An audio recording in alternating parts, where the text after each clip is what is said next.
सभी लोग हाथ जोड़ेंगे, मस्तक झुकाएंगे और मेरे साथ बोलेंगे, हे गुरुदेव नमोस्तु नमोस्तु नमोस्तु।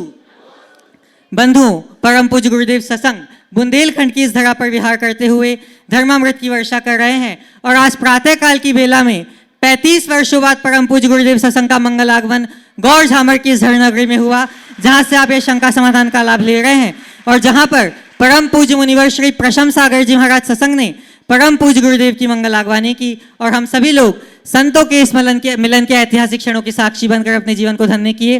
अब यह सत्र प्रारंभ हो, उसके लिए हम चलते हैं परम पूज्य मुनिवर श्री संधान सागर जी महाराज के श्री चरणों में और निवेदन करते हैं कि हे महाराज श्री, आपके माध्यम से गुरुमुख से शंका समाधान की गंगा प्रवाहित हो, जिसमें आप प्लावित होके हम सभी लोग समाधान प्राप्त करें और निशंक होकर अपने जीवन को धन्य करें।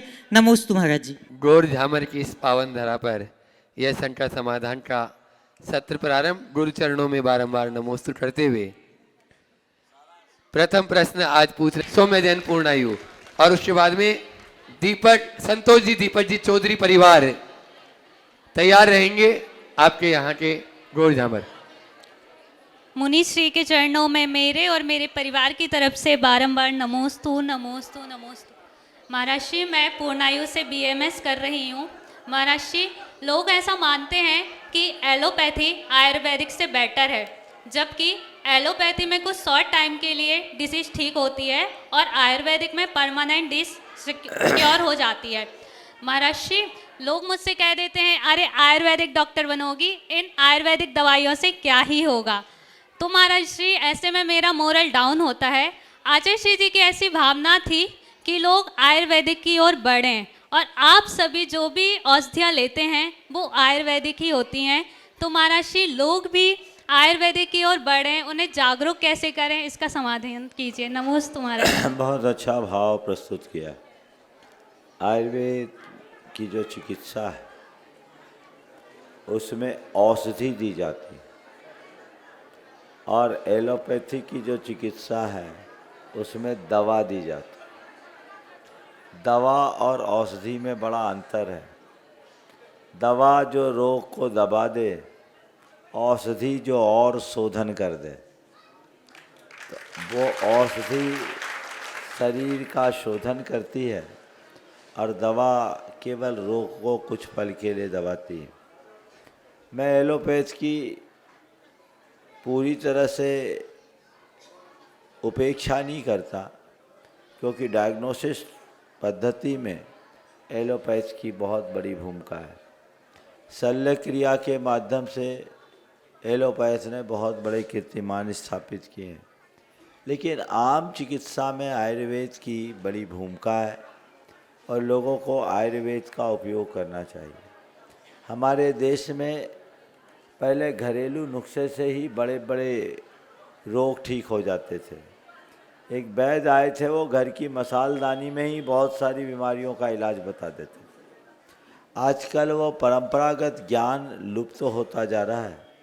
इस कारण लोग इन चीज़ों पर ध्यान कम दे पा रहे हैं और आज तुरंत फास्ट रिलीफ चाहिए, इंस्टेंट चाहिए। उसके कारण केमिकल्स युक्त बहुत सारी औषधियाँ आप लोग ले रहे हैं, जो हमारे शरीर के लिए दूरगामी दृष्टि से अच्छा नहीं होता। उनके साइड इफ़ेक्ट्स भी होते हैं, उनका भी ध्यान रखना चाहिए। इसलिए आयुर्वेद को प्रोत्साहित करना चाहिए। गुरुदेव ने अंतिम सांस तक आयुर्वेद को ही जिया है और हम सबको आयुर्वेद के लिए प्रोत्साहित किया है। लेकिन एक सलाह मैं दूंगा, आयुर्वेद में भी आजकल रसायनों का प्रयोग बहुत ज़्यादा होने लगा है। रस औषधियों का प्रयोग कम से कम होना चाहिए, काष्ठ औषधि का प्रयोग अधिक होना चाहिए। चूँकि अब आयुर्वेद का भी पूरी तरह व्यवसायीकरण हो गया, तो तुरंत रिलीफ चाहिए तो ढेर सारी भस्में लोग लिखने लगे, उनका सेवन भी होने लगा है। लंबे समय तक भस्मों के प्रयोग के भी दुष्परिणाम आते हैं। हमारे यकृत, लीवर और गुर्दे पर यानी किडनी पर भस्मों का बहुत दुष्प्रभाव पड़ता है। ये भी रिसर्च में सामने आ गए।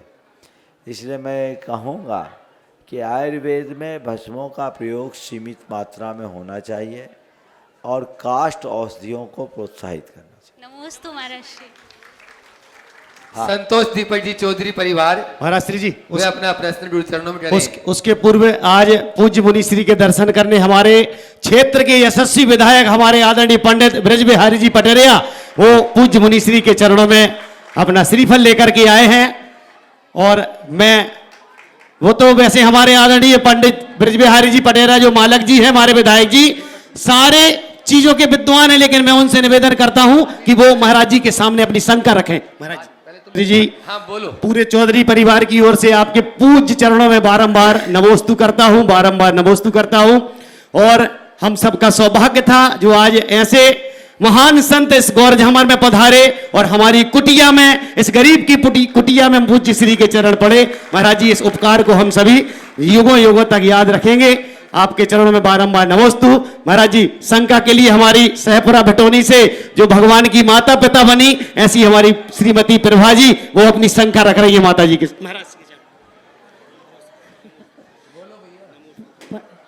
महाराज जी हम ये पूछना चाहते हैं कि हमें अपने पुण्य पर गर्व होना चाहिए कि नहीं। वो ऐसा पुण्य नहीं महाराज जी कि हमारे पास खूब धन पैसा है कि हमारे लड़का बहू में अच्छे हैं, इस प्रकार का कि हमारे यहाँ आचार्य के कितनी बार आहार हो गए या हम माता पिता बन गए भगवान के या कितनी वंदनाएं कर चुके शिखर जी की या और कई भी प्रकार के पुण्य, तो इस पर गर्व होना चाहिए कि नहीं। पुण्य का गर्व करने की जगह पुण्य का प्रयोग करना चाहिए। क्या बोल रहा हूं? पुण्य का गर्व मत करो, पुण्य का प्रयोग करो और पुण्य से प्राप्त शुभ संयोगों में हर्ष करो। गर्व अभिमान है, वो हमारे जीवन को नकारात्मक दिशा में ले जा सकता है। हर्ष एक सात्विक अभिव्यक्ति है। अपने आप को धन्य महसूस करना, अपने आप को कृतार्थ महसूस करना, ये हर्ष की अभिव्यक्ति है। लेकिन आज मैं बड़ा पुण्याई हूँ, बड़ा पुण्यात्मा हूँ, मुझसे बड़ा पुण्यात्मा कोई दूसरा नहीं, ये अभिमान की परिणति है।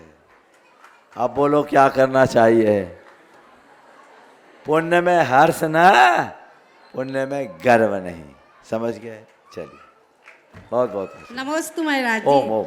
मानसी जैन गोरझामर अगला प्रश्न भी कर रहे हैं और उसके बाद में पहले विदाई। अच्छा आज अपने बीच में जैसा कि अभी आप लोगों को बताया आपके क्षेत्र के लोकप्रिय विधायक श्रीमान ब्रज बिहारी जी यहाँ पर उपस्थित है। जोरदार तालियों से उनका स्वागत करेंगे और वे अपनी बात भी और अपने विनयाञ्जलि भी गुरु चरणों में प्रस्तुत कर रहे हैं।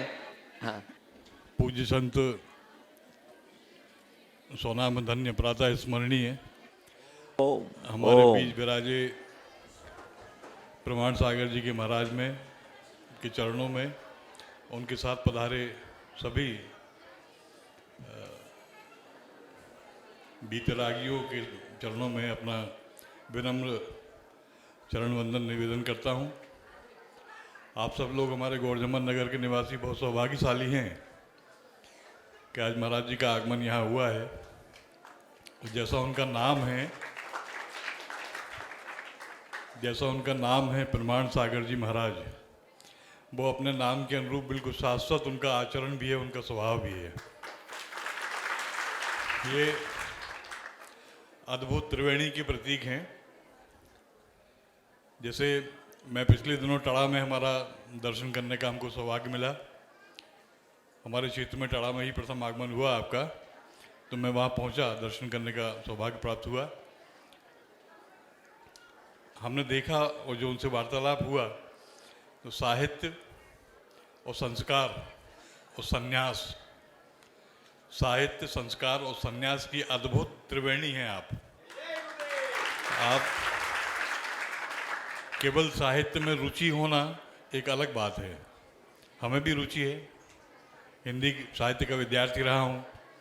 महाराज जी ने कुछ किताबें हमारे लिए दी भेंट की, हमने उनको पढ़ा, पूरी तो नहीं पढ़ पाया, अभी कुछ ही पन्ने उल्टे हैं।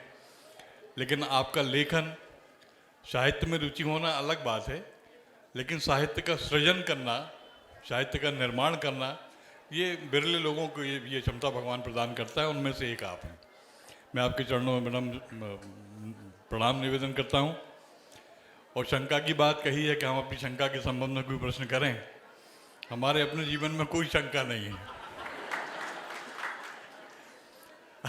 हमारे अंदर जितनी भी शंकाएं थी मैंने आप सबके चरणों में समर्पित कर दी। और शंका वो बीमारी है, खासतौर से हमारी मातृशक्ति यहाँ अधिक संख्या में विराजमान है, उनसे विनम्रतापूर्वक निवेदन करता हूँ कि अपने जीवन से शंका नाम के कीटाणु को निकाल दीजिए। क्योंकि ये शंका जो है ना, ये शंका ही हजार झगड़ों की जड़ बन जाती है और हजारों शंकाएं पैदा कर देती है। एक शंका हजारों शंकाओं को जन्म देती है। तो मेरे जीवन में तो कोई शंका है नहीं, बस संशय एक है कि महाराज जी का हमने सुना है कि महाराज जी का गमन भी आज ही होना है, आगे प्रस्थान करेंगे आप।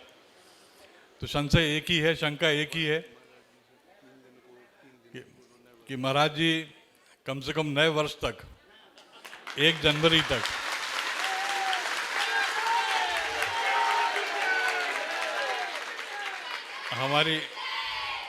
हमारी कर्म भूमि में, गौरजमर हमारी कर्म भूमि है, यहीं से हमारी राजनीति की शुरुआत हुई थी। तो हमारी कर्म भूमि में आपके कम से कम 3 दिन 1 तारीख तक, 1 जनवरी तक पहला साल आप यहीं मनाएं, तो हम सब लोगों पर बड़ी कृपा होगी आपकी।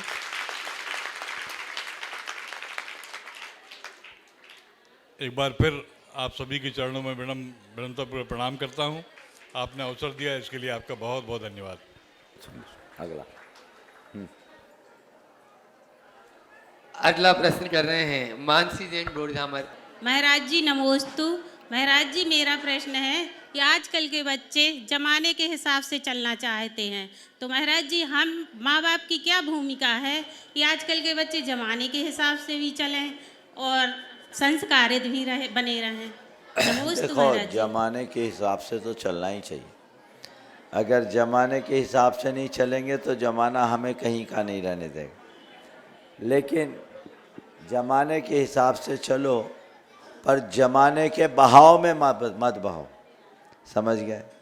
जमाने के हिसाब से चलना और जमाने के बहाव में बदल जाना दोनों अलग अलग चीज़ें हैं। हमारे जीवन में समयानुरूप बदलाव स्वीकार है, पर भटकाव नहीं। तो बच्चे आधुनिकता के हिसाब से थोड़ा बहुत परिवर्तन करते हैं, हमें उनकी सम्मति देनी चाहिए।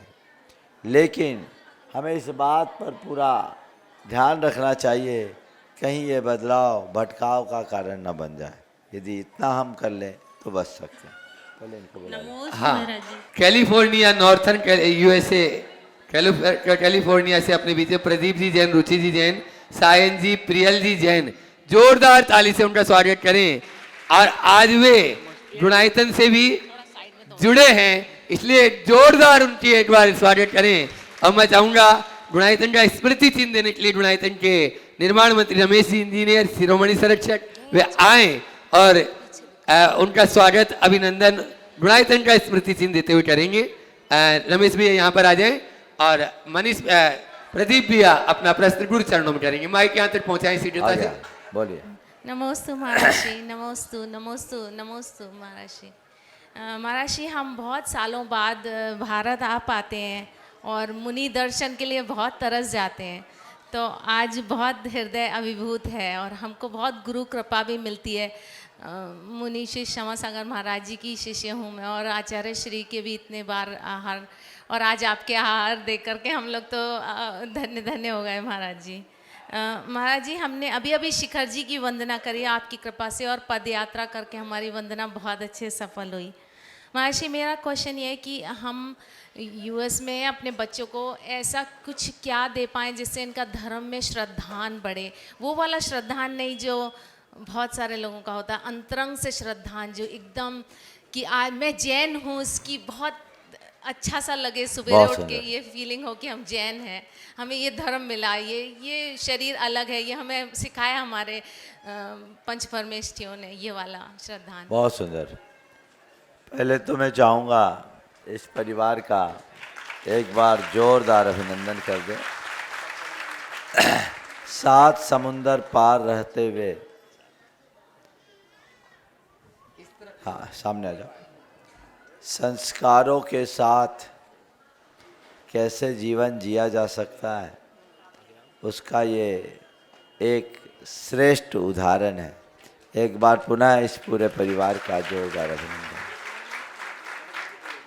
कई बार लोग बोलते हैं कि हम आधुनिकता के साथ बढ़ते हैं तो धर्म छूट जाता है। ऐसे लोगों को देखकर प्रेरणा लेनी चाहिए कि आधुनिक होने के बाद भी हम धार्मिकता को पूरी तरह आत्मसात करके जी सकते हैं, जो उदाहरण हमारे सामने है।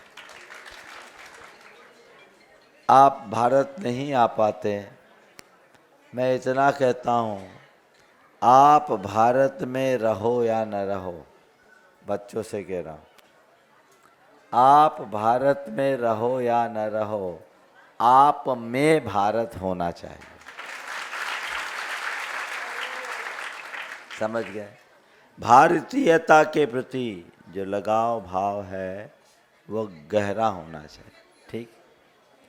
आपने कहा बच्चों के हृदय में धर्म के प्रति श्रद्धा कैसे जगाएं? इन बच्चों को अध्यात्म का पाठ पढ़ाओ।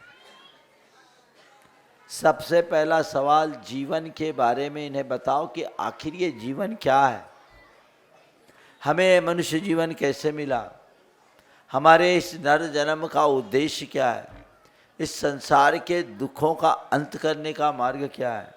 जैन धर्म कोई एक परंपरागत जीवन जीने की क्रिया नहीं है। जैन धर्म भव सागर से पार उतरने का एक अद्भुत माध्यम है। संसार के दुखों का अंत करने का रास्ता है। तो सांसारिक दुख क्या है, उस दुख के निवारण का उपाय क्या है, ये बातें बताएं। जब हम बच्चों को धार्मिकता के साथ आध्यात्मिकता का पाठ पढ़ा देते हैं, उनके हृदय में खुद से भेद विज्ञान प्रकट होने लगता है, तो उनके जीवन की धारा अपने आप बदल जाती है। हम लोग बहुत सतही स्तर से धर्म की बातें करते हैं।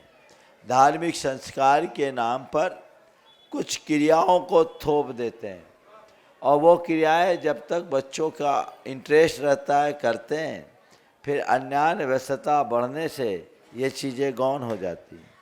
जबकि हमें चाहिए कि हम धार्मिक क्रियाओं को बच्चों के लिए इतने उनके अंदर की आत्मिक रुचि इतनी गहरी बना दें कि उन्हें लगे कि ये धार्मिक क्रियाएं मेरी आत्मोन्नति का आधार है, और अंदर का रस लेकर के धर्म करें। मंदिर जाना ये हम सिखाते हैं, मंदिर क्यों जाना प्राय नहीं बताते। रात में नहीं खाना ये हम बताते हैं, पर दिन में क्यों खाना, रात में क्यों नहीं खाना ये हम नहीं बताते। इन बच्चों में 4 बातें जगाइए। पाप भीरुता, पाप से डर, संवेदनशीलता सेंसिटिविटी अपने समान अन्य प्राणियों के प्रति, कुल का गौरव। तुम कैसे कुल में जन्म लियो, तुम्हारे डीएनए में अहिंसा है। पीढ़ियों में हिंसा नहीं हुई। 10 पीढ़ी 20 पीढ़ी तक जाओगे ना, जिस कुल में जन्म लिए कहीं कोई रक्तपात नहीं हुआ, कोई हिंसा हत्या नहीं हुई, उसमें हम। और चौथी बात, कर्तव्य का बोध। ये 4 बातें अगर हमने बच्चों के मन मस्तिष्क में अंकित कर दिए, तो बड़े होने के बाद उन्हें कुछ कहने की आवश्यकता नहीं है। ठीक। हाँ प्रदीप। नमस्ते महाराज श्री। हम दिगंबर जैन संघ ऑफ नॉर्दर्न कैलिफोर्निया के सब सदस्यों की तरफ, पूरे समाज की तरफ से नमोस्तु कर रहे हैं। महाराज श्री, हमारे जो दिगंबर जैन मंदिर का प्रोजेक्ट है उसके लिए आशीर्वाद की अभिलाषा है। ये बहुत स्वर्ण युग की शुरुआत है। आप सब इन लोगों का इसलिए भी अभिनंदन करें कि पूरे अमेरिका में पूर्ण पत्थर का जिनालय ये लोग बनाने जा रहे हैं, और छोटी मोटी जगह में नहीं। 250 एकड़, कितने? 60 एकड़ एरिया में, और बहुत रुचि से कुछ इनकी वैधानिक प्रक्रियाएं आगे बढ़ रही है और वो बहुत जल्दी सुंदर रूप लेगा। अभी तो ये लोग कह रहे थे कि महाराज हमारी टीम गुनायतन होकर के आई है, हम वहाँ यूएस का गुनायतन बनाएंगे, ऐसा भाव इन लोगों ने। तो ये 7 समंदर पार जिन धर्म की इस तरह से प्रभावना अपने आप में एक बहुत ही उल्लेखनीय बात है। मेरा आपके पूरे संघ को दोनों हाथों से बहुत बहुत आशीर्वाद। और जैसा आप बताया कि अपने बीच में आज गुणायतन के निर्माण मंत्री शिरोमणि सर शेठ रमेश जी इंजीनियर पूरे परिवार के साथ में यहाँ पर उपस्थित हैं। नमोस्तु गुरुवर। मंच पर उपस्थित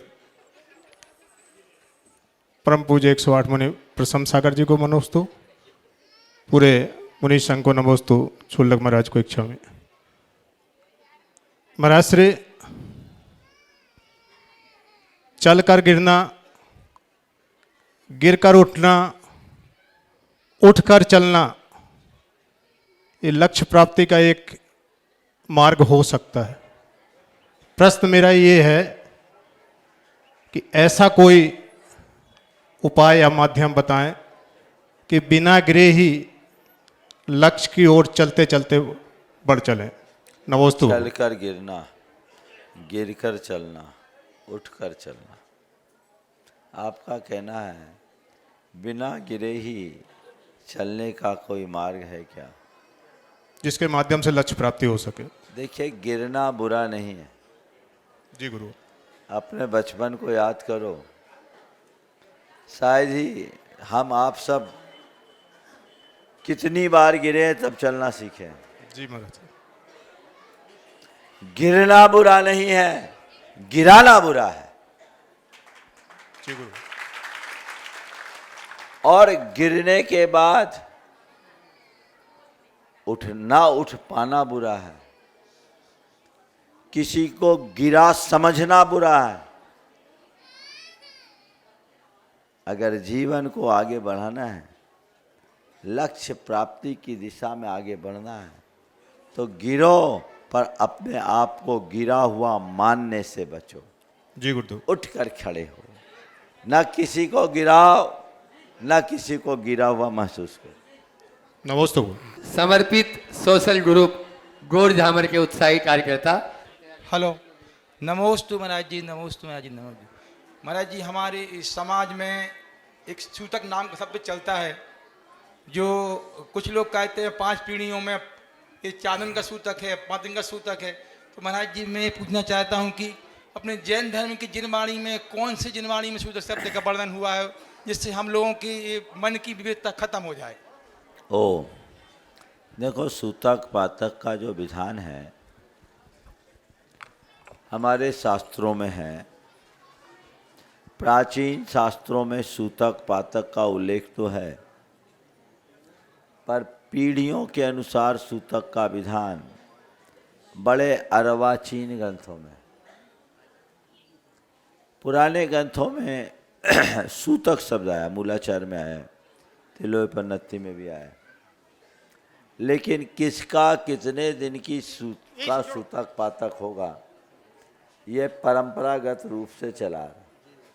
त्रिवर्णिकाचार इसका मूल आधार है। अब इसमें सूतक पातक जानना है, सब ग्रंथों के सार के रूप में जैन सिद्धांत कोश में इसका पूरा चार्ट दिया। नियम यह है कि पीढ़ी के अनुसार सूतक पातक मानना चाहिए। 3 पीढ़ी तक आसन बंधु कहलाते हैं, 4थी पीढ़ी से अनासन बंधु हो जाते हैं। तो 3 पीढ़ी में जन्म का 10 दिन, मरण में 12 दिन का, 4थी पीढ़ी से 6 दिन, 5वीं पीढ़ी में 5 दिन, 6वीं पीढ़ी में 3 दिन, 7वीं पीढ़ी में 2 दिन, 8वीं पीढ़ी में 1 दिन, 9वीं पीढ़ी में 1 प्रहर और 10वीं पीढ़ी में स्नान मात्र से सूतक खत्म होता है। समझ गए? नमस्ते महाराज जी। अब ये पीढ़ियों के हिसाब से इसके पीछे का कारण समझो। ये जो सूतक पातक माना जाता था, क्यों? मैंने इस पर गहराई से विचार किया। इसके पीछे का कुछ मनोविज्ञान है। पहले संयुक्त परिवार होते थे, कौटुंबिक जीवन होता था, बड़ी बड़ी बाखरें होती थी, है ना। एक एक बाखर में 100 लोग रहते थे। अब जन्म हुआ, जन्म भी घर में होता था, मरण भी घर में होता। जन्म हुआ, आना जाना ज़्यादा होता, तो निकट के लोगों का ज़्यादा आवागमन होता था, इसलिए उनका सूतक ज़्यादा किया छुआछूत की दृष्टि से। दूर के लोगों का कम आना जाना था, इसलिए उनका सूतक कम किया। इसी तरह मरण में निकट के लोग ज़्यादा शोकमग्न होते थे और दूर वाले लोगों को उतना असर नहीं पड़ता था। संभवतः पीढ़ियों का वर्गीकरण इसी वजह से किया, उसको उस तरीके से। नमस्ते महाराज।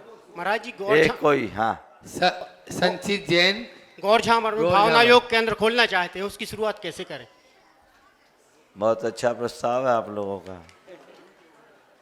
भावना योग का केंद्र आप लोग खोलना चाहते हैं, शुरुआत कीजिए। यहाँ बहुत सारे लोग नियमित भावना योग कर रहे हैं। कितने लोग हैं जो नियमित भावना योग करते हैं? बहुत सारे लोग हैं, बहुत। ये गौर झामर के पूछ रहा हूँ मैं, गौर झामर के काफ़ी लोग हैं। आप लोग खोल दीजिए। जो भी कोई उपयुक्त स्थान हो मंदिर में, भवन में, और उसकी पूरी रूपरेखा बना लीजिए, हमसे संपर्क कर लीजिएगा। अभी तो बड़ा शॉर्ट विजिट है, मैं समझ रहा हूँ कि मैं हाँ बोलूँगा तो आप ही हमसे कहोगे मेरा शुरुआत करा के जाओ, क्योंकि तुम लोग बुंदेलखंडी हो, उंगलियाँ पकड़ के कोंचा पकड़ लेते हो। बिल्कुल महाराज जी। अभी फिलहाल वैसी गुंजाइश मुझे दिख नहीं रही है। ये तो दिख रहा है कि गौर झामर को समय चाहिए।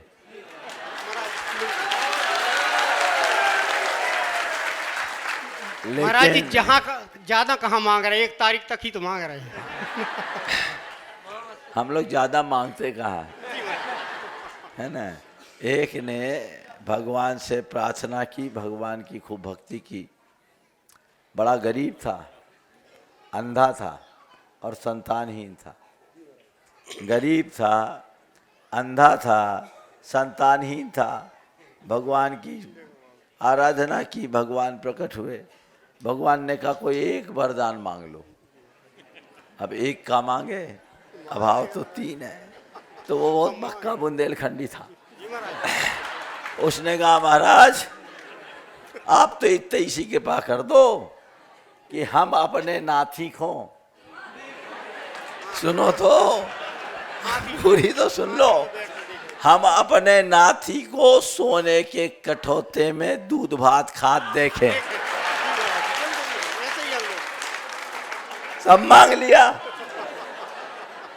ऐसे ही आप लोग हो, ज्यादा नहीं मांग रहे, भावना भाई। ठीक है, बहुत अच्छा प्रस्ताव है। भावना योग को जैनों तक ही नहीं, जन जन तक आप सबको पहुंचाना चाहिए। और जो भावना योग को अच्छे से समझना चाहते हैं, हील टू हील जीवन का भावना योग का विज्ञान और भावना योग आत्म साक्षात्कार का विज्ञान, ये किताब महाराज जी दिखा रहे हैं। ये आप लोग इसको पढ़ें, शायद यहाँ उपलब्ध भी होगी और नहीं है तो इसे आप पढ़ें। इसको पढ़ने के लिए बाद आप इसको घोटें। और जो भावना योग कर रहे हैं, कम से कम 21 दिन तक भावना योग आप लोग कर लें।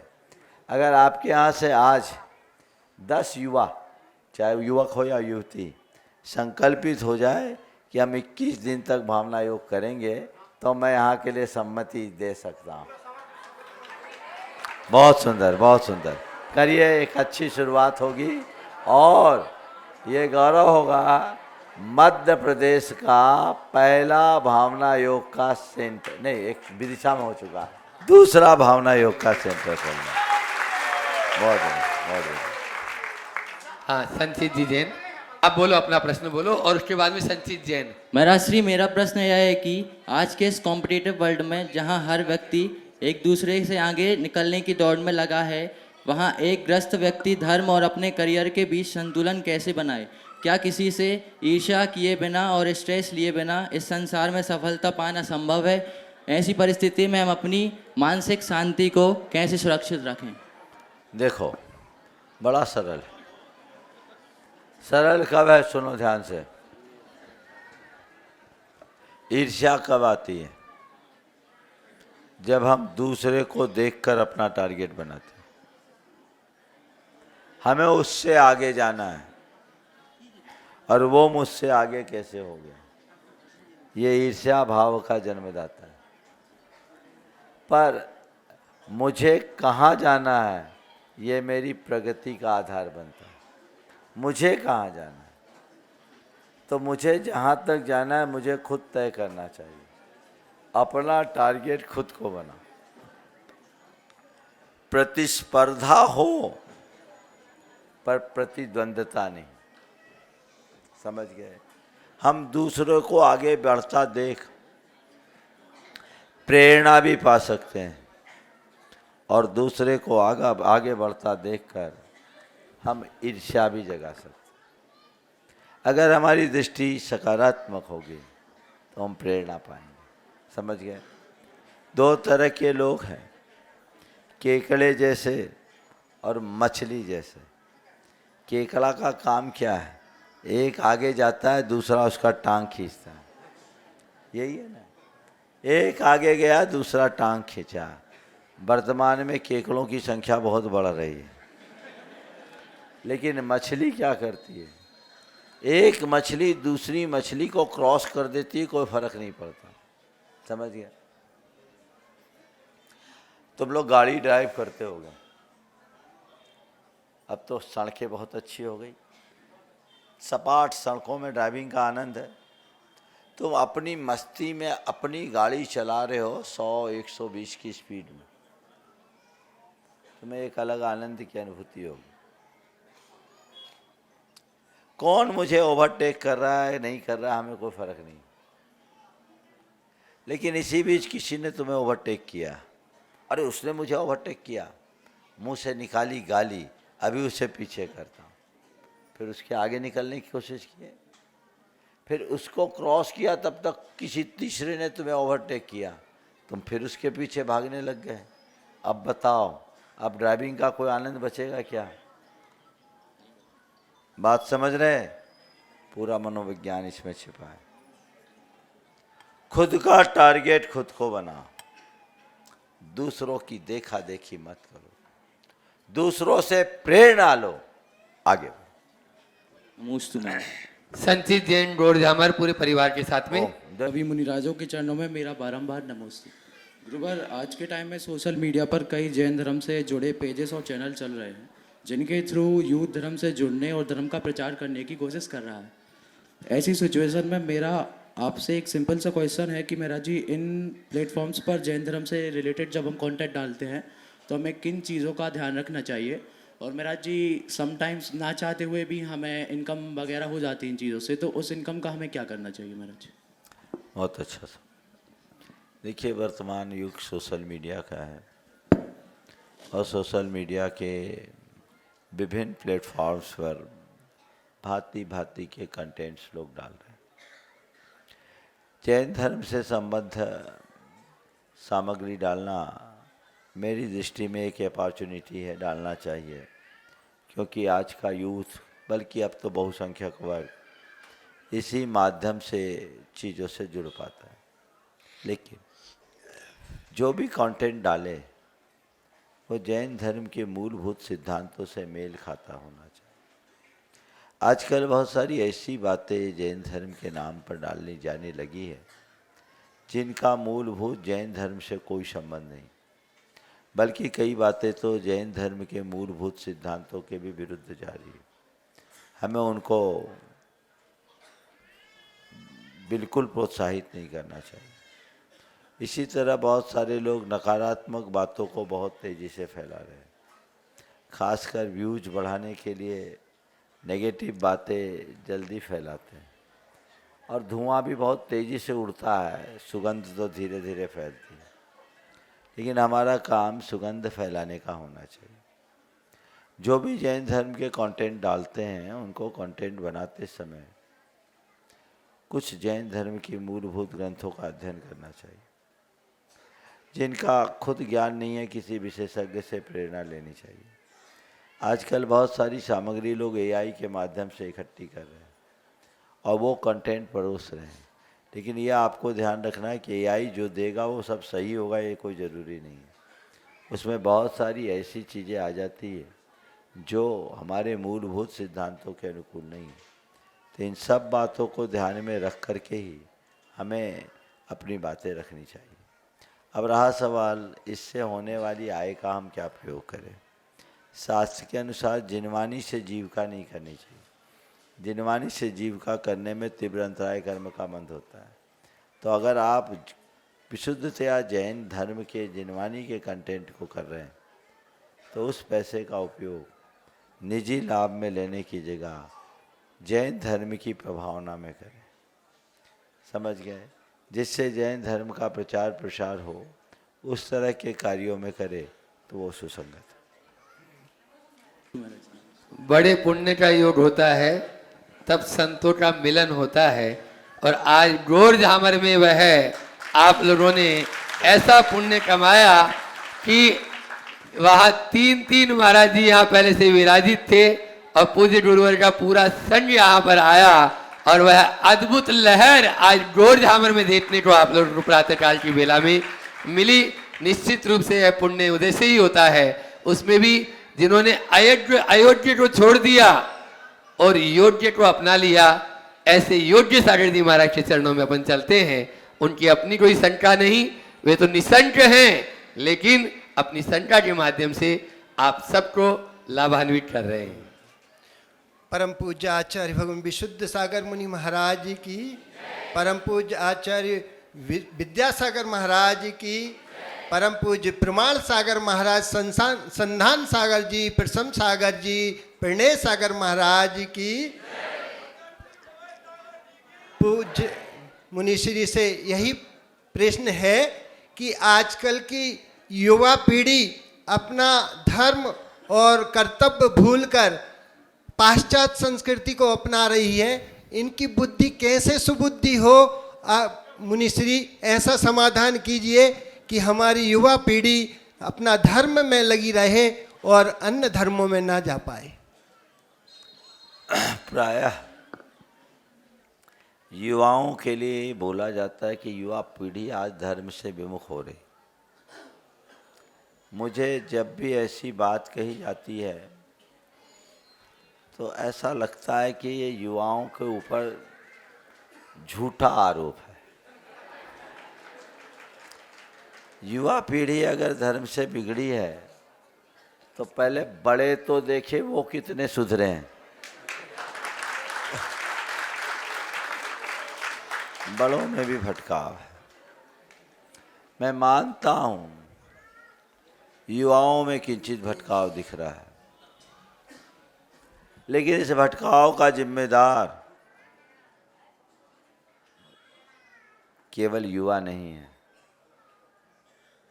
उसके पीछे हमारे समाज के बड़े बुजुर्ग भी हैं। हमने चीज़ों को बहुत निकटता से समझा है।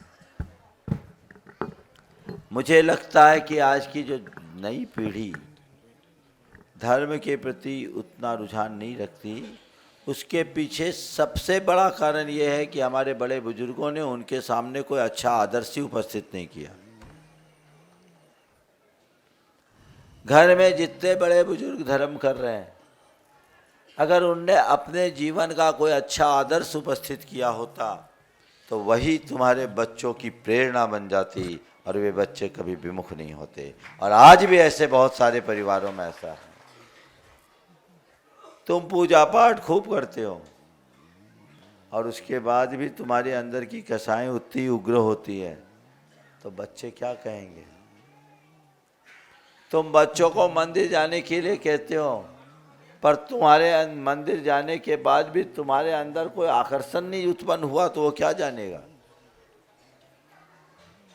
मैंने कई लोगों से बात किया, इसलिए मैं बड़ों से कहता हूँ वो धर्म को रूटीन की तरह न जिए, तत्व ज्ञान के साथ धर्म करें। धर्म को आत्मसात करें, ताकि बच्चों के मन में आकर्षण हो। 2 उदाहरण देता हूँ। एक युवाओं को भटकने की वजह के रूप में, और दूसरा युवाओं को धर्म से जुड़ने के रूप में।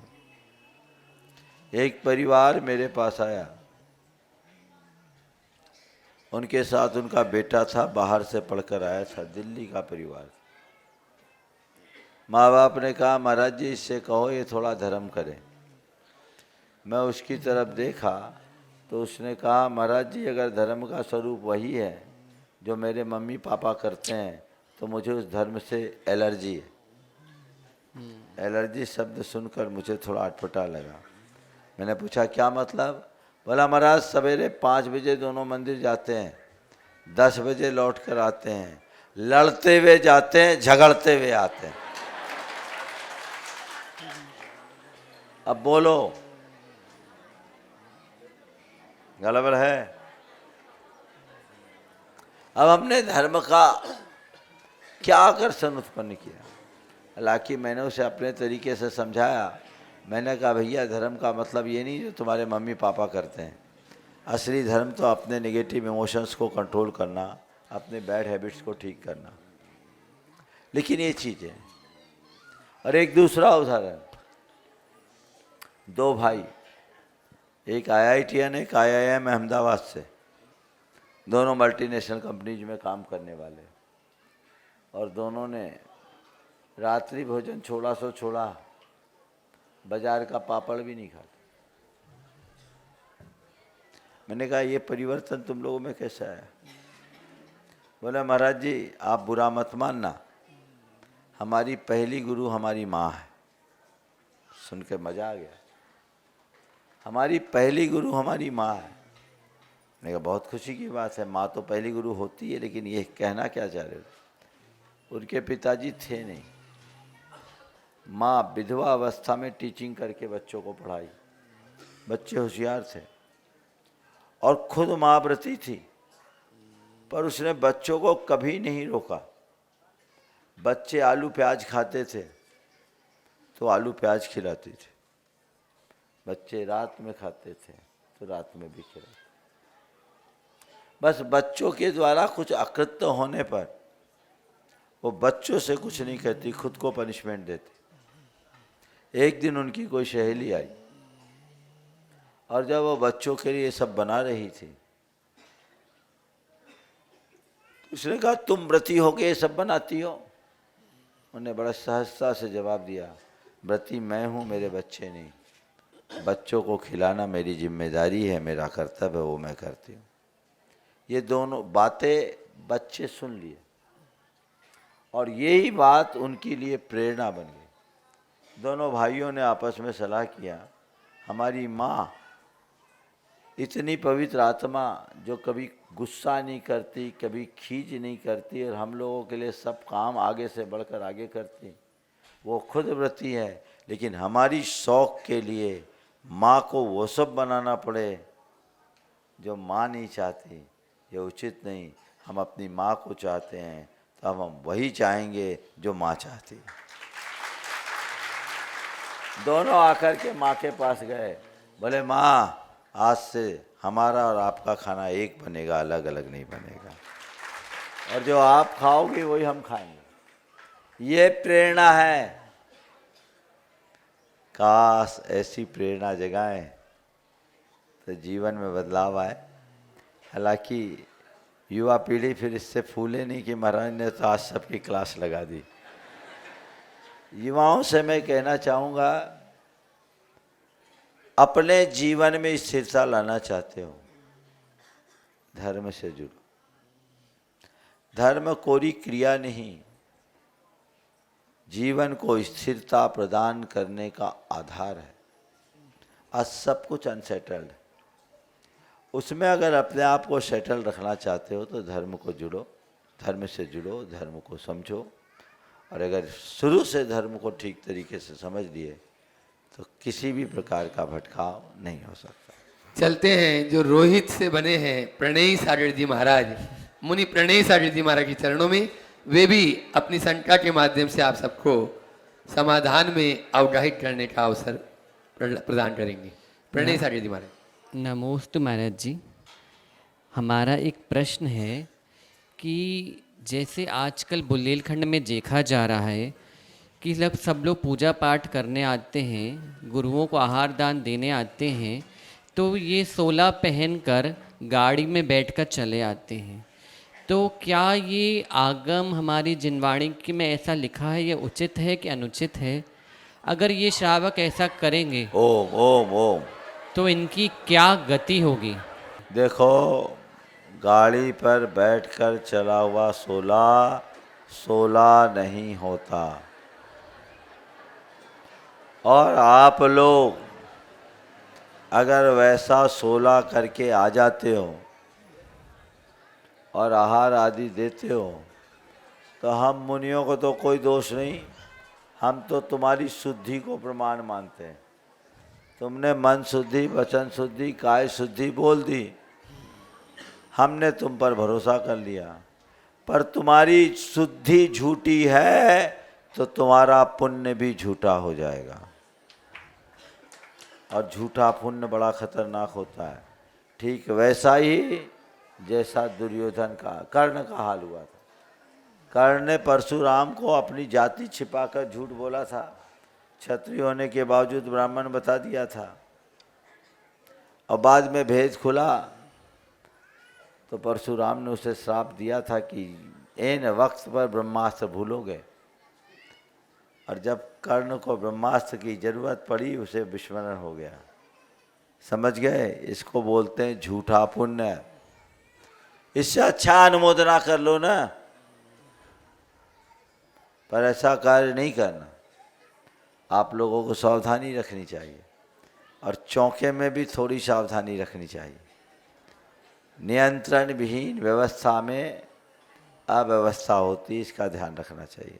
तो महाराज श्री ने जो बात कही है वो बहुत उचित है, इस पर सबको ध्यान देना चाहिए। भगवान की पूजा के लिए चल जाएगा क्या? नहीं, किसी में नहीं चलेगा। कैसे चलेगा? कहीं से नहीं चलेगा। चलते हैं विशुद्ध धारा के अनमोल मोती मुनि श्री प्रसन्न सागर जी महाराज के पास। पंच परमेष्टि भगवान की, आचार्य भगवान विद्यासागर, विराग सागर, विशुद्ध सागर, प्रमाण सागर जी महाराज की, 3 कमनों कोटि मुनिराजों की। परम पूज्य मुनि श्री प्रसन्न सागर जी महाराज की। चंदनवाला इंतजार कर रही थी किसका? महावीर भगवान का। खुशी हो गई, इतनी खुशी हुई, इतनी खुशी हुई कि उसको खुशी में ही भगवान नहीं मिल पाए। ऐसी आज भगवान निर्यापकाचार्य प्रमाण सागर जी, मैंने सोचा कि पास में आ गए हैं, बस आने वाले हैं, आने वाले हैं, तो हो सकता है कि इसलिए नहीं आए हो कि अटैक ना आ जाए, इसे थोड़ा घूम फिर के और फिर आए वो कि चंदन वाला को एकदम से महावीर नहीं मिलते। ये जितनी हमारी दीक्षा है, जितनी हमारी उम्र होगी, उतनी वर्ष तो हमारे भगवान को दीक्षा लिए हो गए होंगे लगभग। पुरानी एक कहावत है, पुराना वृक्ष भले ही फल ना दे लेकिन छाया तो देता है। लेकिन ये वो वृक्ष हैं जो फल भी देते हैं और छाया भी देते हैं।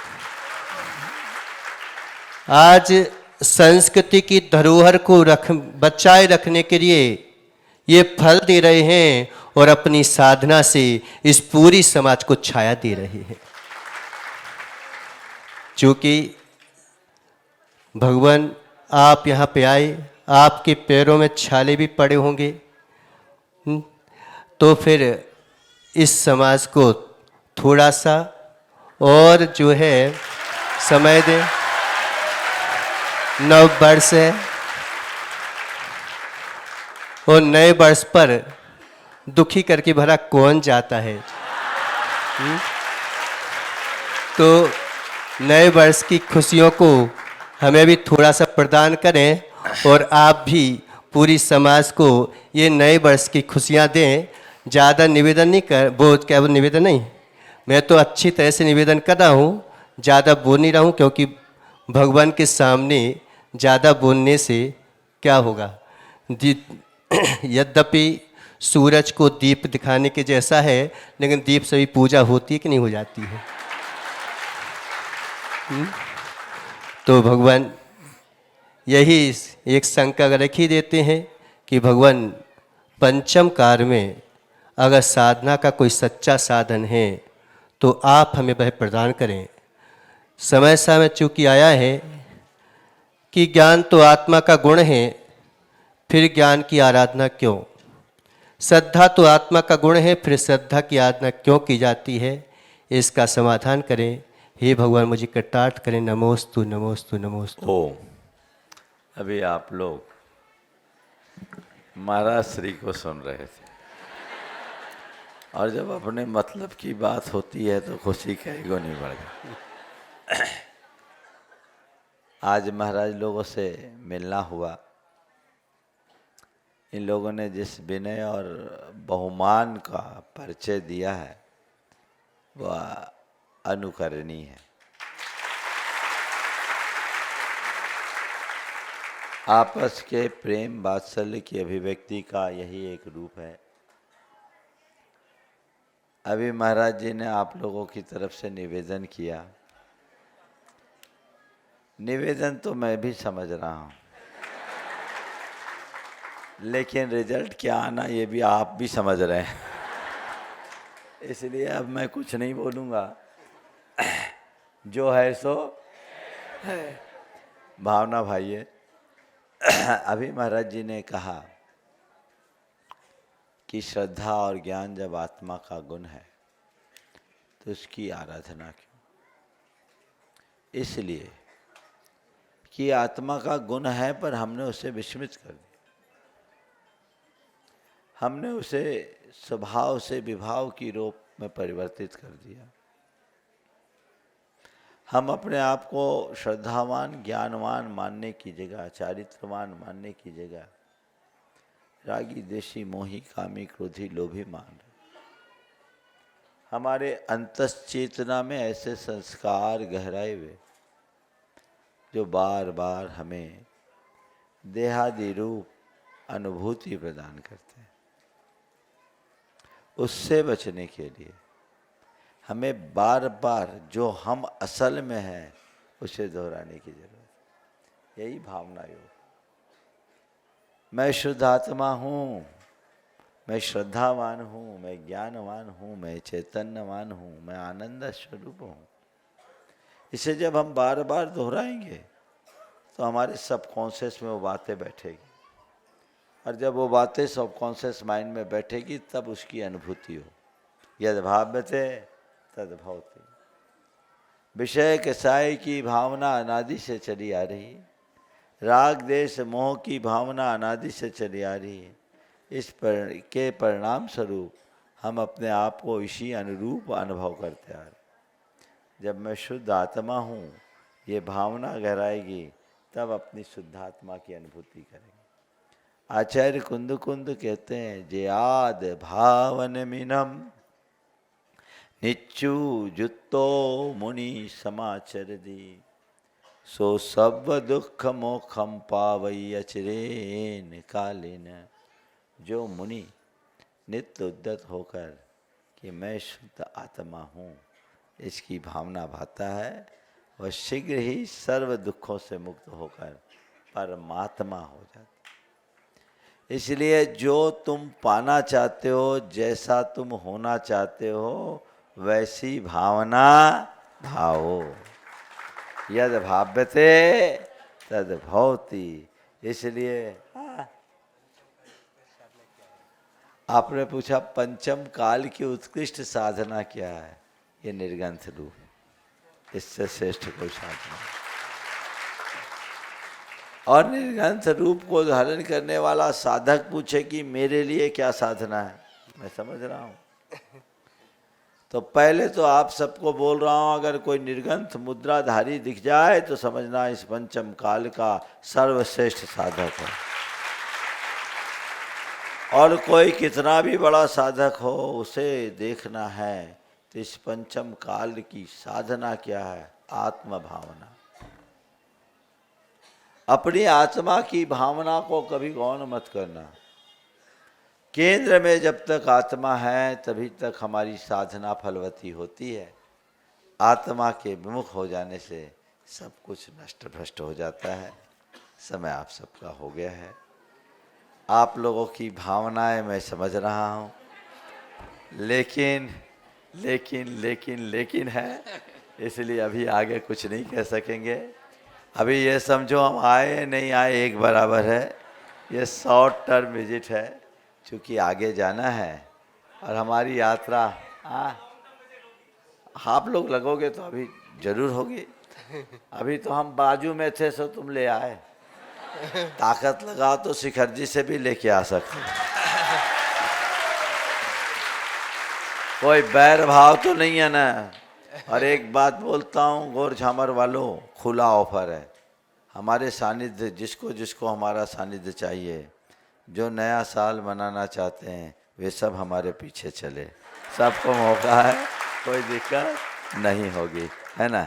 महाराज जी को ये साहित्य मैं चाहता हूँ गुरुवर का साहित्य तीनों महाराज जी के एक साथ ले लो। चलो।